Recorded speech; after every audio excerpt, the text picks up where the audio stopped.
Hi and welcome to another DC Mysteries video, where this time we are taking a dive into the suspected murder of Zoe Campos.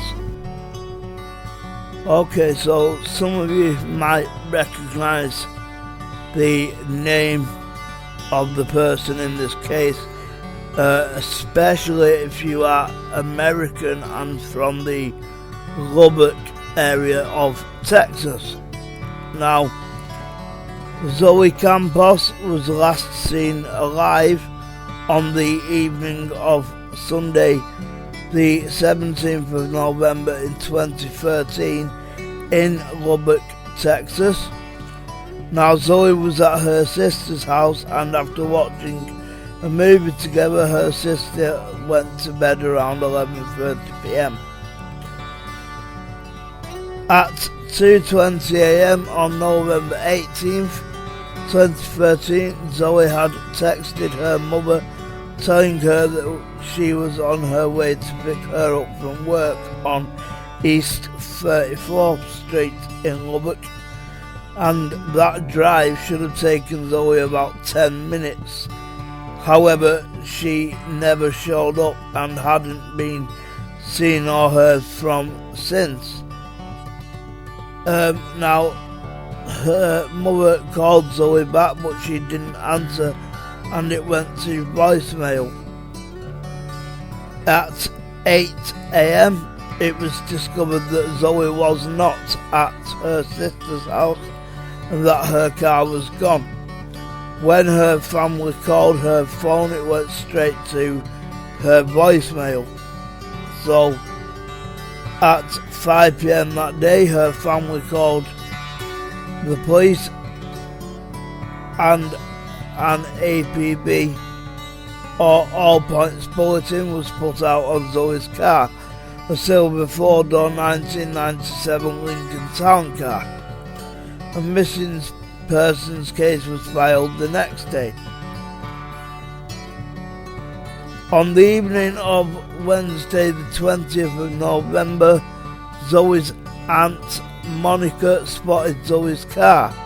She pulled up next to it and saw an unidentified man in a hoodie driving. After losing sight of it briefly, she ended up finding Zoe's car abandoned in the Driftwood apartment complex located on 5501 Utica Avenue. And after that, the police were called, and they showed up around an hour later. They found Zoe's phone charger and a male's sweatshirt in the back seat.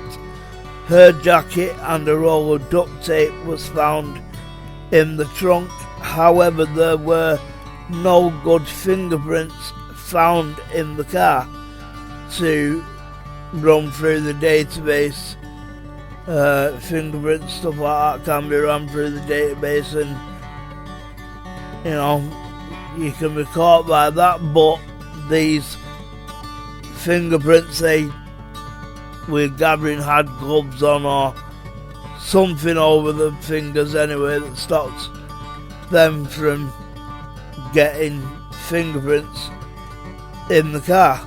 So, failing that, police traced Zoe's last cell phone activity, and that was the text to her mother around 2 a.m. on the 18th of November.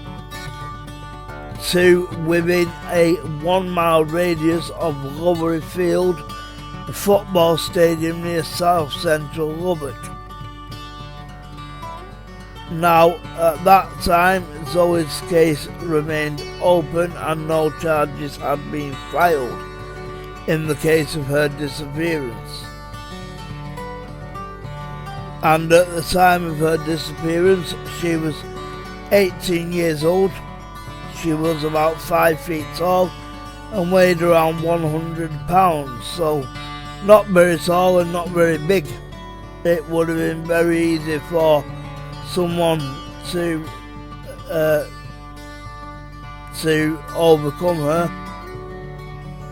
unfortunately. Now in 2018, on the 7th of November, investigators found a bone in a backyard just west of Lowery Field on 70th Street, and police stated that the bone is related to the Zoe Campos investigation, but at that time they have not confirmed whether it's a human bone, and at that time the findings and that specific area remain an active part of the investigation. So following that, a warrant was obtained to search a home in the 1900 block of 70th Street, and that warrant was carried out on the 15th of November 2018. The warrant authorised police to search the entire property for blood, trace evidence and human remains.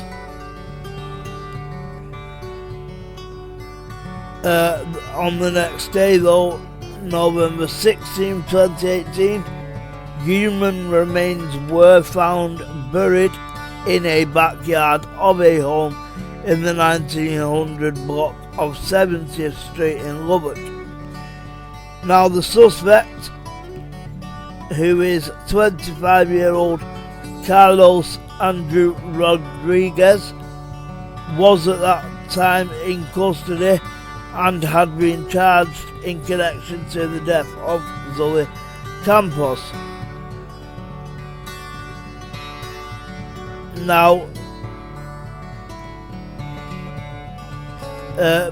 previous jail records indicate that Rodriguez did indeed live at the house where the remains were found, and he was a person of interest that police were looking at earlier in the case, but did not have enough evidence to secure a warrant. Now, details from a warrant released on November the 20th state that Rodriguez confessed to strangling Zoe to death, and afterwards he dug a shallow grave next to his porch, then drove her car to the Driftwood apartments and abandoned it. Now, unfortunately, on the very next day, November 21st, 2018, the remains that were found on the 16th of November were positively identified as Zoe Campos. However, at this time, it's not clear if the case has been to court, or even if he is still charged with the death of Zoe Campos. But what I would ask you to do is, if you know this man, or you know anything about the disappearance or death of Zoe Campos, no matter how small it is,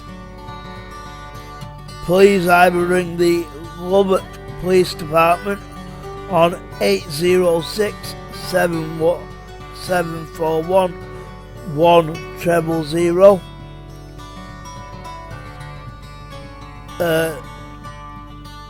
or the FBI on 972-559-5000 again, and give up any information that you have that you think may help this crime be solved in full, and of course bring some sort of closure and justice to Zoe's family and friends who she has left behind and who was murdered for no apparent reason. So I will give you the numbers again, it's 806 741 1000 for the Lubbock Police Department, and for the FBI it's 972 559 5000. Thank you for watching this GC Mysteries video. If you liked it, please like, subscribe and click the notification bell. If you can, support us on Patreon at patreon.com/GC Mysteries. See us on Facebook and Twitter, GC Mysteries, and bye bye for now.